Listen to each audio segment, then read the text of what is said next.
자, 메인 매출 전표 입력 분계 80선 회계 1급과 세무 2급 공통 두 번째 시간 강의하도록 하겠습니다. 2월 21일 당사는 생산한 제품 중에 원가가 160, 시가가 200인 이 제품을 매출처 우일상사의 접대용으로 제공합니다. 이게 이제 자기가 생산한 제품을 거래처에 무상으로 주는 거죠. 이게 간주 공급 중에서 어디에 해당합니까? 사업상 증여. 사업상 증여. 간주 공급은 대가를 받지 않지만 과세되는 거래예요. 과세가 되는 거래이고 10%. 그리고 세금 계산 발급무가 면제돼요. 이때 쓰는 게 14번 건별이겠죠. 과세되는데 아무 증빙이 없다. 그리고 간주 공급의 과세 표준은 시가예요. 시가. 예? 이거 조심하시고. 그래서 14번 건별 쓰시고 제품이라고 하고 그 다음에 시가대로 신고해야 되니까 이걸 200으로 치면 이걸 200을 쪼개버리니까 다시 200에 20이 되도록 이렇게 입력합니다. 거래처 입력하고 그 다음에 혼합 눌러서 제품을 판 게 아니라 제품이 나간 거예요. 나갔는데 나갈 때는 시가를 빼는 게 아니지 원가를 빼야 되겠죠. 팔려 나갈 때도 원가니까. 그리고 조교를 꼭 걸어서 타계정 대체를 걸어야 됩니다. 그리고 그것에 합계된 이 금액이 바로 접대를 했다니까 접대비 매출처죠. 800번대의 접대비가 되겠네요. 그래서 이 간주 공급이 나오면 좀 난이도가 높은 거죠. 간주 공급의 과세 표준은 시가이기 때문에 이 금액이 과세 표준이 돼야 되고 그래서 200에 20이 되도록 만들어야 되고 그 다음에 없어지는 물건은 제품이 나가는 거니까 제품은 장부상에서 원가를 빼냅니다. 근데 이 제품이 판매되지 않고 나간 거기 때문에 저격 8번을 걸어서 타계정 대체를 걸어야 돼요.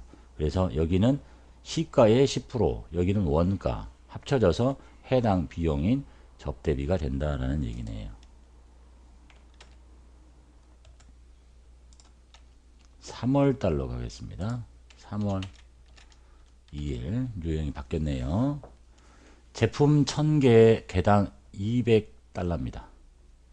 직접 수출합니다. 대금은 3개월 후에 외상이라는 얘기입니다. 수출의 경우에 과세 표준은 선적일의 기준 환율 그 이전에 바꾸지 않았으면 대고객 매입률은 필요 없는 정보. 그래서 여기 200달러가 여기와 곱해져야 되는 금액이에요. 그래서 유형은 16번 수출 제품 수량이 나왔고 단가가 나왔는데 단가가 200달러이기 때문에 200달러를 지금 선적일의 환율인 1100원으로 곱해서 입력을 해주시는 게 좋겠죠. 이게 채점 대상일지 아닐지 모르겠는데 채점 할 수도 있겠네요. 그래서 2억 2천만 원짜리 거래처 것이고 그 다음에 영세율 구분은 직접 수출한 거죠. 1번 선택하시면 되겠죠. 분계는 외상이니까 외상 누르면 분계는 끝났습니다. 수출의 경우에는 공급 시기인 선적일의 기준 환율을 적용하는 게 좋겠다. 아니 좋겠다가 아니라 적용해야 됩니다. 그 전에 받아놓은 게 없으면 3월 3일 당사는 제품 제조에 사용하던 기계장치를 중국 칭따오 상사에 수출합니다. 대금은 다음 달 말에 외상이네요. 매각자산 당시의 감가상각비 고려하시고 자, 얼마에 팔기로 했는지 일단 보셔야 되겠죠. 매각대금은 6만 위안 적용 환율은 180원이라고 하나 알려줬네요. 그럼 이제 그걸 곱해가지고 여기다가 넣어주시면 되겠네요. 요형은 16번 수출 제품을 판 게 아니고 기계장치를 팔았네요. 기계장치 금액은 계산기 쓰기 싫으면 이렇게 해도 되겠죠. 6만 위안 180원 그러면 1080만 원이네요. 지울게요. 그 다음에 거래처 칭따오 영세율 구분 첫 번째 직수출 그리고 대금은 다음 달 말이니까 혼합 눌러서 유형자산 매각하는 거하고 똑같아요. 기계장치가 빠져나갑니다. 취득원가 2천만원 반대쪽에 딸려있는 19 삼각 누계액 1200만원 그리고 돈 받습니다. 돈은 다음 달에 미수금이죠. 미수금은 여기 1080만원 1080만원 이렇게 다 했죠. 양쪽에 차이가 벌어졌네요. 플러스 났어요. 차변이 커요. 대변에 채웁니다. 대변에 생길 수 있는 수익 요형자산 처분 이익이라고 하시면 되겠네요. 이 문제는 유형만 수출인 것 뿐이지 11번 기계장치 파는 거하고 거의 유사합니다. 세액만 없는 것 뿐이니까 그때 분계 순서 말씀드린 대로 하시면 되겠죠. 3월 4일 한스사의 제품 수량 단가 나왔고 직접 수출합니다. 대금은 30일 후에 받습니다. 외상이네요. 그러면 수출의 경우에는 선적일의 기준 환율인 1,100원을 여기다가 곱해가지고 이렇게 단가 적용하시면 되겠네요. 이 기준 환율 수출 신고일은 필요 없습니다. 유형은 16번 수출 제품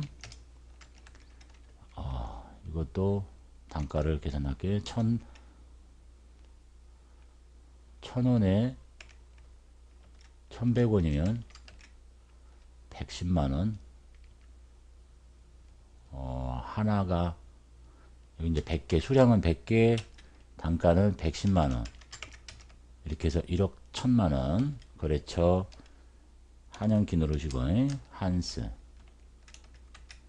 영세율 구분 첫 번째 직접 수출 대금은 30일 후니까 외상 이렇게 누르시면 되겠네요.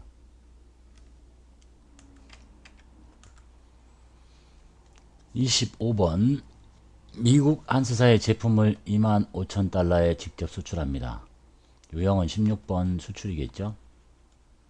자, 금일 제품을 선적하였는데 오늘 선적했대요.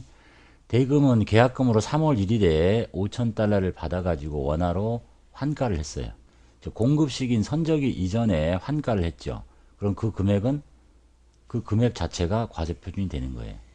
이만큼이. 그래서 이 과세표준은 일단 600만 원은 이미 환가를 했고, 그러면 이제 남아있는 25,000달러 중에 5,000달러만 환가를 했으니까 잔액 2만 달러는 나중에 받잖아요.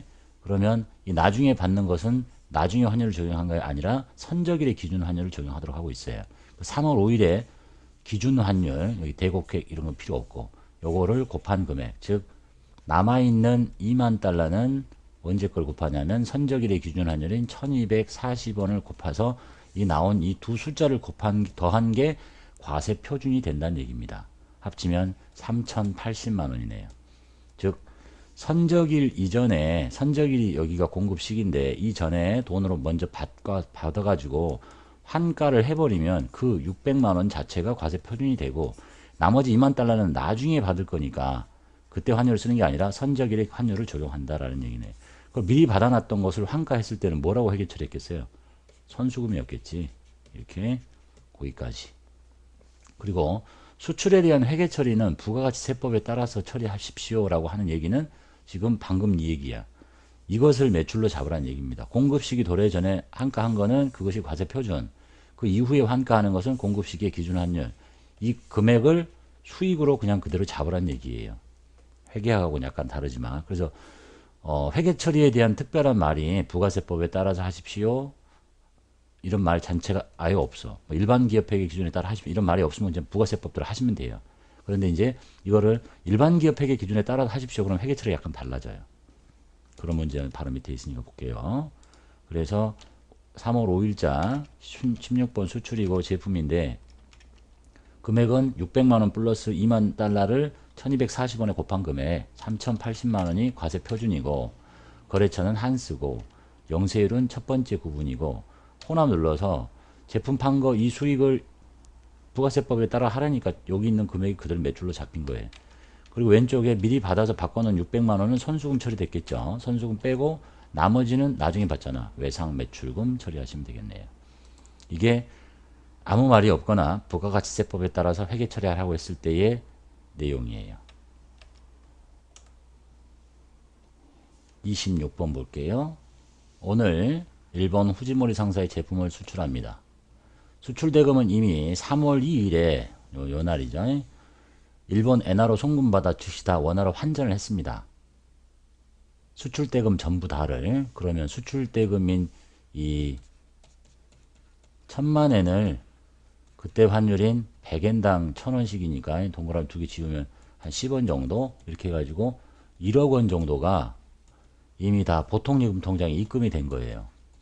통장으로 보통예금에 입금이 됐다.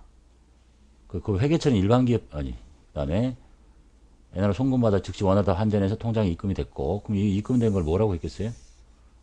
1위 받았으니까 선수금이었겠죠. 선수금으로 1억이 잡혀 있다는 얘기를 하고 있는 겁니다. 그 다음에 회계 처리를 일반 기업 회계 기준에 따른다 라고 돼 있어요. 그래서 오늘 날짜가 3월 6일이죠. 전액 다 바꿨기 때문에 이제 공급 시기인 선적일인 3월 6일 이전에 모두 다 환가를 했으면 이 금액이 과세 표준이 되는 거예요. 이게 과세 표준이지. 덜 받은 게 있으면 이제 요때 환율 적용하는 거 배우셨고. 그래서 과세 표준으로 봐도 이게 전체가 과세 표준인데 이제 회계 처리는 수익이 이게 전체가 수익이 맞느냐 이게 문제라는 얘기죠. 그래서 일단 여기까지 보고요. 일단 유형은 3월 6일자 16번 수출이고 제품인 건 알겠어요. 그리고 부가세법상 과세 표준도 공급 시기가 도래하기 전에 모두 다 환가했으니까 1억 원이 과세 표준이 맞아요. 여기까지는 문제가 안 되겠죠. 일본의 후지모리. 뭐냐 이건 또. 후지모리. 자, 그 다음에 0셀 구분도 1번. 혼합 눌러서. 자, 문제는 이제 아무 말이 없으면 제품 매출 이렇게 하고 미리 다 받아놓은 돈은 선수금으로 처리했을 거니까 이렇게 하면 끝날 거예요. 그런데 단서가 붙었단 말이야. 회계 처리는 일반 기업 회계 기준에 따라서 해라. 과세 표준은 이런 말이 있어도 과세 표준은 부가세법상 과세 표준이 맞아요. 공급 시기 도래 전에 모두 다 환가했으니까. 근데 이게 맞느냐는 얘기지. 이게. 그래서 기업 회계 기준상의 수익을 인식하는 시점은 이런 거예요. 이렇게 생각해 보시면 되죠. 내가 이제 기업 회계 기준상 수익을 인식하는 시점은 3월 6일이야. 선적일이야. 이날의 환율로 곱해서 매출이 잡혀야 돼요. 즉 1150원 곱한 금액이 수익이 돼야 될 텐데 달러당 N당.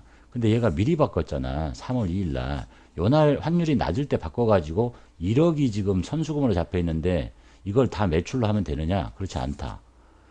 이 금액을 곱해준 1억 1,500만 원이 매출이 돼야 되고, 왜냐면 기업회계 기준의 수익 인식 시점이 이날이니까, 선적일이니까. 그럼 요날과 요날의 차이가 벌어지잖아.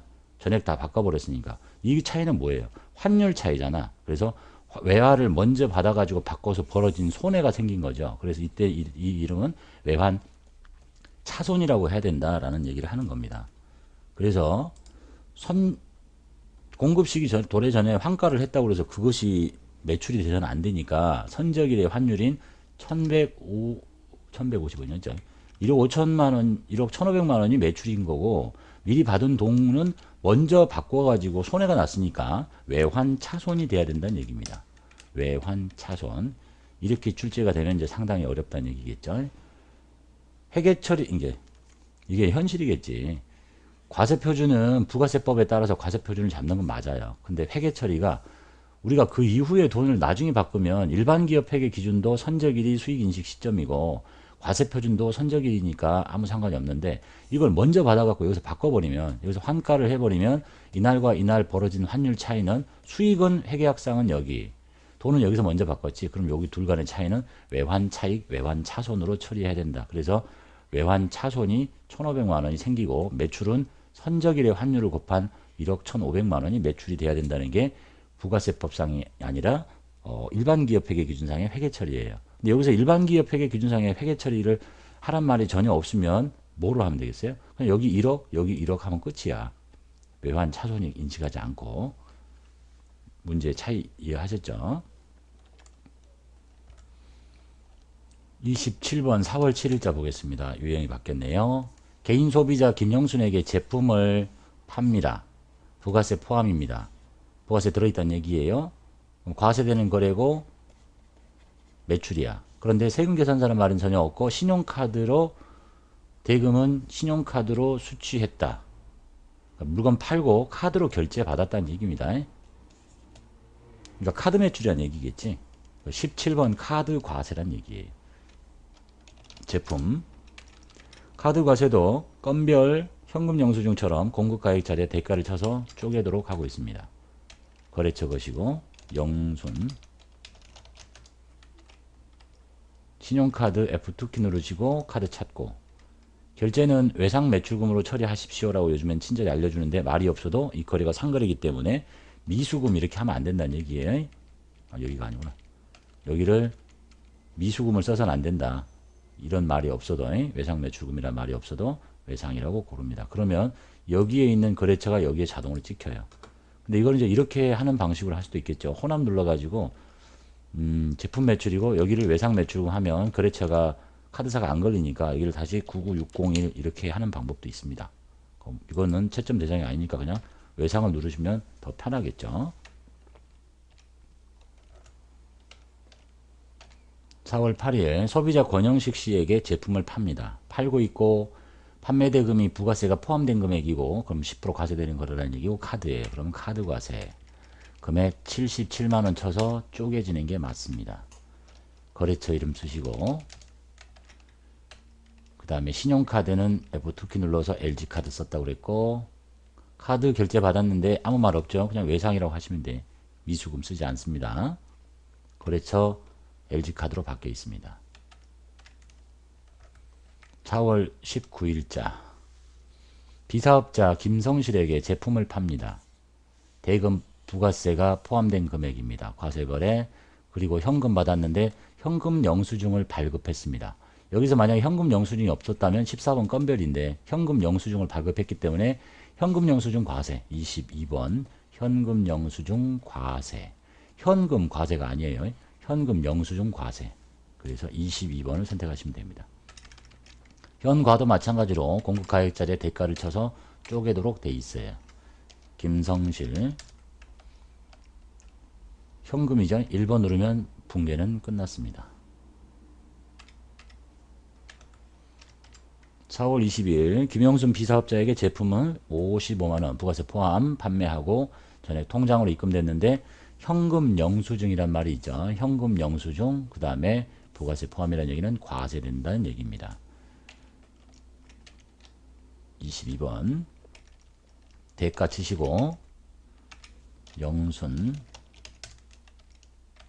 그 다음에 보통예금에 입금됐으니까 혼합 눌러가지고 차변을 보통예금으로만 바꿔 끼우시면 되겠네요. 31번 5월 1일자 먼저 보겠습니다. 원재료를 매입합니다. 이제 사오고 있어요. 그리고 이게 부가세 별도라는 얘기는 과세되는 거래고 세금 계산서야. 즉 이제 사오고 있고 이게 과세되는 거래고 과세란 말은 10%라는 얘기입니다. 그리고 세금 계산서야. 그때 쓰는 요령이 51번 과세인데 여기에 단서가 하나 더 있어요. 단 뭐냐? 매입세액이 공제가 가능한 경우에 매입이고 과세가 되는 거래이고 세금 계산서는 맞는데 매입세 공제가 안 돼. 그러면 그때 쓰는 게 이제 54번인 거예요. 불공. 매입은 매출보다 한 칸을 더 생각을 해 보셔야 돼요.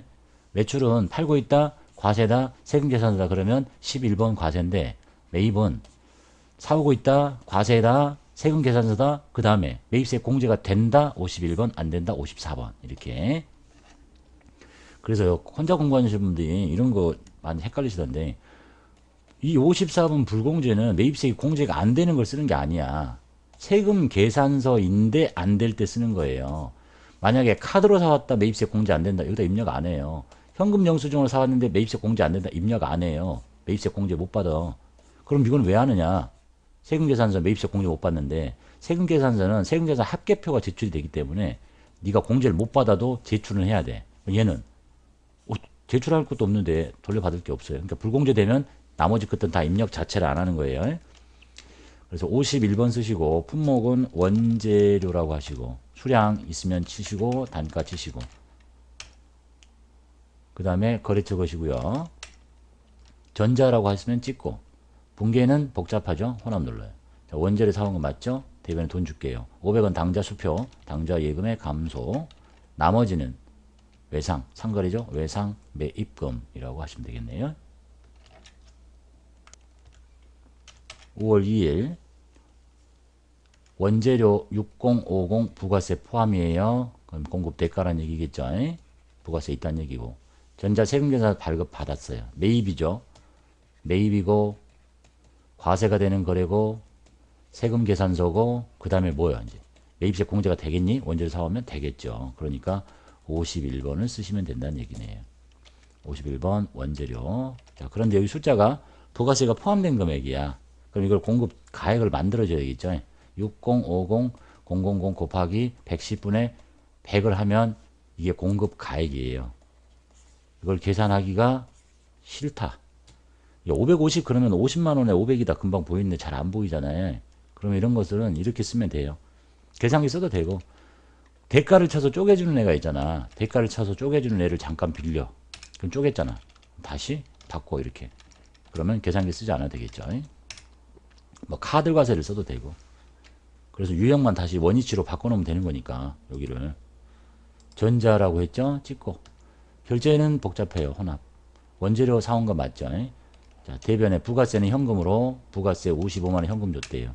나머지는 어음 발행했어요. 상거래죠. 지급 어음이라고 하시면 되겠네요. 5월 3일날 서삼 상사로부터 원재료 사옵니다. 전자 세금 계산을 받았습니다. 매입세 공제되겠죠? 원재료 금액 1,500 공급가액 부가세 거래처 입력하시고 전자 찍고 결제수단만 복잡하네요. 돈 줄게요. 현금 550 대변에 당사 발행 어음은 지급어음 330 그리고 나머지는 외상 매입금이라고 하시면 되겠네요. 5월 4일 무사상사로부터 원재료 사옵니다. 부가세 별도입니다. 세금계산서 받았습니다. 매입세 공제되겠죠. 금액 8500 플러스 거래처 걸고 전자 찍고 혼합. 자, 돈 줍니다. 5월 1일에 지급한 계약금으로 대체한대요. 150이. 그럼 5월 1일 날 돈 줬을 때 뭐라고 했겠니? 선급금이라고 했겠죠. 잘 모르겠으면 5월 1일 전표를 찾아보면 되는 거예요. 일반 전표에서. 근데 저런 걸 잘 모르면 안 되지. 나머지는 외상이래요. 상거래죠. 외상 매입금이라고 하시면 되겠네요. 5일자 거래처 광호상사로부터 원재료 공급가액 1200 부가세 별도 과세된 거래고 세금계산서예요. 매입세 공제됩니다. 51번 금액 1200에 120 거래처 것이고 전자 찍고 결제수단이 복잡해요. 혼합 돈 줄게요. 5월 2일 계약금으로 지급한 200을 제외하고 뭘 뺍니다. 뭘 뺍니까? 선급금을 없애고 금액이 200 잔액은 만기 3개월짜리 어음을 발행했어요. 내가 직접 발행했죠? 지급 어음이라고 하시면 되겠네요.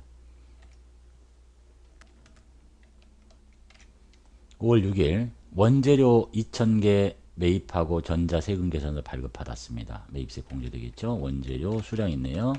단가 5,000원짜리 1,000만원 거래처는 청육 전자 찍고 결제수단이 복잡해요. 혼합 원재료 사온 거 맞죠?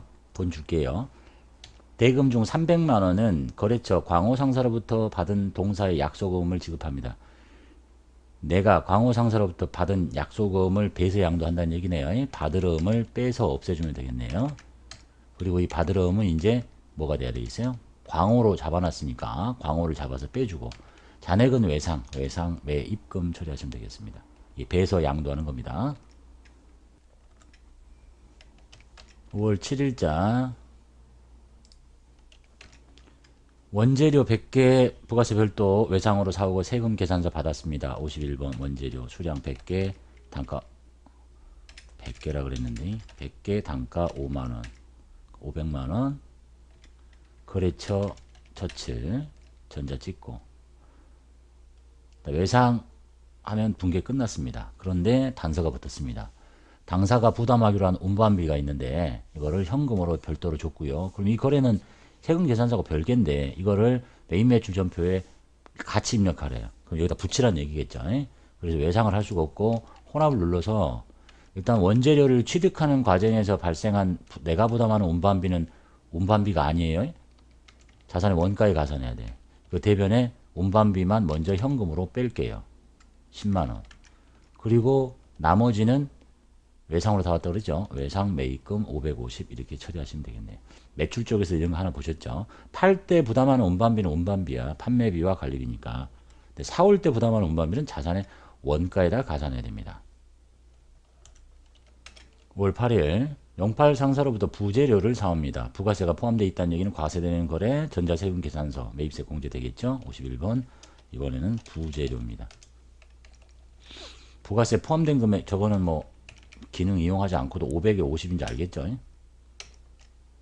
08 전자 찍고 결제수단이 복잡하네요. 혼합. 차변에 사들여오는 것은 원재료 이렇게 하고 보통 건너뛸 수 있는데 부재료라는 것도 있어요. 부재료 한번 봐두시고 원재료가 있기 때문에 부재료도 있겠지. 배정 과목이 부재료다. 그 다음에 돈 주는 수단 10% 현금. 현금으로 550만원에 10% 55만원을 줬다는 얘기고 나머지는 외상, 상거래죠. 외상 매입금이라고 하시면 되겠네요. 부재료 있다는 거 기억하십시오. 5월 9일 볼게요. 본사 건물에 중앙 집중식 냉난방 설비 공사를 실시합니다. 공사대금 1억, 부가세 별도. 그리고 약소금 발행해서 줬고 세금 계산서 받아왔어요. 과세거래고 세금 계산서 받았고 매입세 공제됩니다. 여기다가 중앙 집중식 냉난방 설비 공사 뭐 쓰든지 편한 대로 하시면 돼요. 설비 공사로 할게요. 금액이 1억이에요. 부가세 별도고 거래처는 영구상사고 전자세금 계산서를 받았다고 그랬고 혼합 눌러서 차변을 자본적 지출로 처리하래요. 건물의 중앙 집중식 냉난방 설비 공사는 특별한 말이 없어도 자본적 지출이에요. 건물이라고 하라는 얘기네요. 대변에 돈 줍니다. 어음 발행했죠. 지급업 이렇게 하면 떨어져요. 미지급금입니다. 이 거래는 상거래가 아닙니다. 5월 10일 5월 3일에 선급금 40만원은 열공상사로부터 기중기 기중기는 공장 내 운송설비다. 뭘 말하는 거야? 이건 기계장치라는 얘기를 하는 겁니다. 기계장치. 요거를 400만원에 매입하기로 한 것으로 계약금을 먼저 준 거예요. 선급금. 이 계약금으로 지불한 것이다. 5월 10일 날 기중기를 인도받습니다. 오늘 전자세금계산서를 발급받았어요. 부가세를 포함한 잔액은 아직 지급하지 못했다. 돈 못 줬다는 얘기네요. 기계장치 사는데 세금계산 받았으니까 매입세 공제됩니다. 기중기라고 하시면 되겠고 이 기중기의 전체 금액은 400에 부가세 별도인 겁니다. 거래처 것이고 전자 찍고 혼합 눌러서 들어오는 것은 기계장치예요. 차량이 아니야. 대변에 선급금으로 미리 지급된 거 빼줘야 되겠죠. 사실. 그리고 나머지는 아직 못 줬대요. 상거래 아니니까 미지급금이라고 하시면 되겠네요.